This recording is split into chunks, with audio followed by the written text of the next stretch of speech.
આણંદમાં આઝાદ મેદાન પાસે આવેલ જલારામ મંદિર જે આસ્થાનું પ્રતીક છે, ત્યાં વહીવટ કરવા બાબતે છેલ્લા 7 વર્ષથી વિવાદ ચાલી રહ્યો છે, જેમાં એક બાજુ દીપેશ પટેલ અને બીજી બાજુ પ્રજ્ઞેશ પટેલ ટ્રસ્ટ બાબતે પોતપોતાની દાવેદારી સાબિત કરી રહ્યા છે।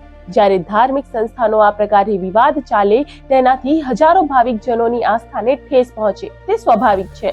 જેમાં આજ રોજ પ્રજ્ઞેશ પટેલ દ્વારા મીડિયાને બોલાવીને દીપેશ પટેલ હાઈકોર્ટમાં કરેલ કેસના ઓર્ડર બાબતનો ખુલાસો કર્યો હતો। જ્યારે દીપેશ પટેલે પૂછતા તેમણે જણાવ્યું હતું કે હાઈકોર્ટનો ઓર્ડર અંગ્રેજીમાં 9 લીટીનો છે અને તેમાં ગુજરાતી ભાષાંતરનું ખોટું અર્થઘટન કરીને મંદિરના ભક્તોને ગેરમાર્ગે દોરવાનું કામ કરી રહ્યા છે। બીજી તરફ આ મામલે દીપેશ પટેલના વકીલ અંશુલ સહારે પૂછતા તેઓએ જણાવ્યું હતું કે કોર્ટે કહ્યું છે કે વડોદરા ચેરિટી કમિશનર સમક્ષ તમારી અપીલ પેન્ડિંગ છે, તેથી અમારે કશું કરવાનું નથી।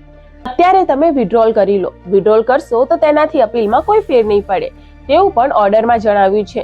મંદિર દ્વારા જે ખોટા કેસો વિઘ્ન સંતોષી ટ્રસ્ટીઓ દ્વારા ઊભા કરવામાં આવેલા હતા, જેમાં માન્ય ચેરિટી કમિશનર આણંદ, સંયુક્ત ચેરિટી કમિશનર શ્રી બરોડા દ્વારા જે ઓર્ડરો માન્ય કરીને સામેવાળા હાઈકોર્ટમાં ગયેલા હતા, તે તમામ ઓર્ડરો જલારામ માનવ સેવા ટ્રસ્ટના તરફેણમાં માન્ય રાખી માન્ય ગુજરાત હાઈકોર્ટ દ્વારા સંયુક્ત ચેરિટી કમિશનરનો 11/2023નો ઓર્ડર માન્ય રાખી અને 28મી તારીખે સામેવાળાના વકીલને ચાર્જ સાથેનો વસૂલાત કરવા માટેનું જાણ કરતા ડાયસ પરથી સામેવાળા વકીલે એમના કરેલા કેસો પરત ખેંચીને એમની અરજી પરત ખેંચી લીધી છે, જેથી સંયુક્ત ચેરિટી કમિશનરનો 11/2023નો ઓર્ડર માન્ય થયેલ છે। 2018થી આ પીટીઆઈના ટ્રસ્ટીઓ વચ્ચે અંદર ઝઘડા ચાલે છે અને તે બાબતે સંયુક્ત ચેરિટી કમિશનરની કચેરીમાં